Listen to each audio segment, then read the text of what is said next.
ஒரு முக்கிய செய்தி பார்க்கலாம்.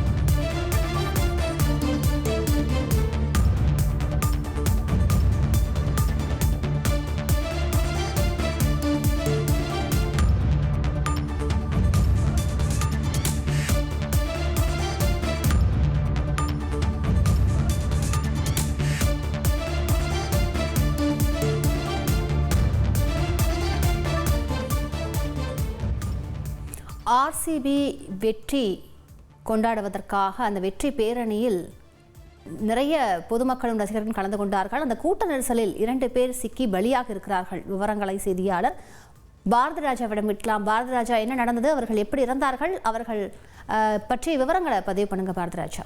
கண்டிப்பாக தற்போது இறந்தவர் குறித்த விவரங்கள் எதுவும் தெரியவில்லை. ஆனால் ஆர்சிபி 17 ஆண்டுகளுக்கு பிறகு முதன்முறையாக கோப்பையை கைப்பற்றியுள்ளது. இந்த வெற்றியை அரசு சார்பில் விழாவாக கொண்டாடி இருக்கிறார்கள். அரசு அந்த வீரர்களை கௌரவிப்பதற்காக ஒரு நிகழ்ச்சியை ஏற்பாடு செய்திருந்தது.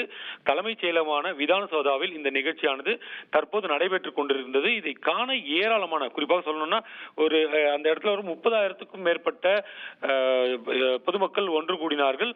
இதனால் அங்கு பயங்கரமான கூட்ட நெரிசல் ஏற்பட்டது. அது மிகவும் நெருக்கமான இடம். அந்த இடத்துல அதிக அளவு சேர்ந்ததால் ஆக்சிஜன் தட்டுப்பாடு காரணமாக 10க்கும் மேற்பட்டவர்கள் மயங்கி விழுந்தார்கள். இவர்களை மருத்துவமனைக்கு என்ற வழக்கமாகவே இது போன்ற ஒரு கூட்டம்லாம் இருந்தா அங்க ஒரு ஆம்புலன்ஸோ முன்னேற்பாடுகளோ செய்து வச்சிருப்பாங்க. ஆனா இங்க எந்த ஏற்பாடுமே திடீரென தான் இந்த நிகழ்ச்சி அறிவிக்கப்பட்டது. இன்று காலை அறிவிக்கப்பட்டு உடனடியாக ஏற்பாடு செய்யப்பட்டதுனால அந்த ஆம்புலன்ஸ் எல்லாம் அங்க போதுமான அளவில் இல்லை. ஒரு ஆம்புலன்ஸ் தான் இருந்தது.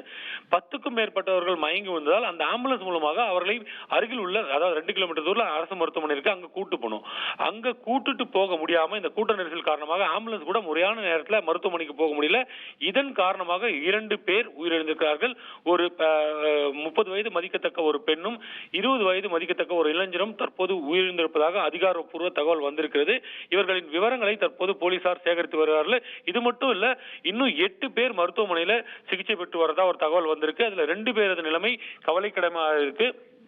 ஒட்டுமொத்தத்துல முதல் முறையா ஆர்சிபி கோப்பை வெற்றி பெற்றிருப்பதை நேரில் கண்டு ரசிக்கலாம், அந்த வீரர்களை நேரில் பார்க்கலாம் அப்படின்னு வந்த ரசிகர்களுக்கு இது ஒரு பெரிய சோகமான நிகழ்வாக தான் பார்க்கப்படுது. ஏனென்றால் இன்று காலை கூட ஆர்சிபி அணியினர் வந்து HAL விமான நிலையத்தில் இறங்கியதிலிருந்து அவர்கள் ஓட்டலுக்கு செல்லும் வரை வழிநெடுகிலும் ரசிகர்கள் இருந்தார்கள். அவர்கள் ஆர்சிபி என கோஷமிட்டு வரவேற்றதையெல்லாம் பார்த்திருந்தோம். இந்த நிகழ்ச்சி அறிவிக்கப்பட்ட பின்னரே அந்த பகுதியில் ஏராளமான மக்கள் ஒன்று கூடினார்கள். இதனால் சாலை பேரணியை ரத்து செய்யலாம் என்று கூட விவாதிக்கப்பட்டது காவல்துறையினரால். ஆனால் இறுதியில் ரசிகர்கள் ஏமாற்றம் அடையக்கூடாது என்பதற்காக அந்த சாலை பேரணியை திட்டமிட்டுவாறு நடத்த முடிவு செய்யப்பட்டது. அதற்கான போக்குவரத்து ஏற்பாடுகளும் விரிவாக செய்யப்பட்டிருந்த நிலையில் இந்த நிகழ்ச்சி நடைபெறும் விதானசௌதாவின் வாயிலில் காத்திருந்த மக்களுக்கு இந்த மாதிரியான ஒரு சூழல் ஏற்பட்டு 2 பேர் உயிரிழந்திருக்கிறார்கள். இந்த கூட்ட நெரிசல் என்பது எதிர்பாராத ஒன்று அல்ல. என்றால் இந்த காலையே போலீசார் அந்த இடங்களை எல்லாம் ஆய்வு செய்து எவ்வளவு மக்கள் வருவார்கள் என்றெல்லாம் கூட உள்துறைக்கு தகவல் தெரிவித்திருந்தார்கள். இதன் காரணமாகத்தான் இந்த நிகழ்ச்சியின் போது அறிவிக்கப்பட்ட சாலை பேரணியை ரத்து செய்து விடலாம். இதனால் போக்குவரத்துக்கு மட்டுமல்ல, அதிக அளவில் ரசிகர் வருவார்கள். திறந்த வெளியில் போகும்போது ஏதாவது ஒரு இடத்தில் நின்று நம் அந்த வீரர்களை பார்த்து விட மாட்டோமா என்ற ஆசையில் வருவார்கள். எனவே அதை தவிர்த்து விடலாம் என்று கூட காவல்துறையினர் ஆலோசனை வழங்கியதாக கூறப்படுகிறது. ஆனால் இருப்பினும் ரசிகர்கள் எந்த வகையிலும் ஏமாற்றம் அடைந்து விடக்கூடாது என்பதற்காகத்தான் விதானசௌதாவில் இந்த நிகழ்ச்சியை ஏற்பாடு செய்யப்படுகிறது. விளையாட்டு ஜாதி மத பேதங்களை தவிர்க்கும் என்ற ஒரு விஷயங்களை வைத்து இந்த நிகழ்ச்சி விதானசௌதாவில் நடத்தப்படுவதாக கூட துணை முதல்வர் DK சிவகுமார் தெரிவித்திருந்தார். இந்த நிலைமையில அனைவரும் சந்தோஷத்துடன் கொண்டாட வேண்டிய இந்த நிகழ்வு இருவரின் மரணத்தால் தற்போது ஒரு சோக நிகழ்வாகத்தான் பார்க்கப்படுகிறது. இருந்தாலும் நிகழ்ச்சியானது தொடர்ந்து நடைபெற்று வருகிறது. இது பிற ரசிகர்களுக்கு வருத்தத்தை ஏற்படுத்தினாலும் கூட இந்த முதல் வெற்றி என்பதை தற்போது அந்த இடத்தில் தொடர்ந்து கொண்டாடி வருகிறார்கள். விரிவான விவரங்களுக்கு நன்றி பாரதிராஜா. உங்கள் தந்தி ஒன் தொலைக்காட்சியில் அலாவுதீன் தினமும் இரவு 8 மணிக்கு காணத் தவறாதீர்கள்.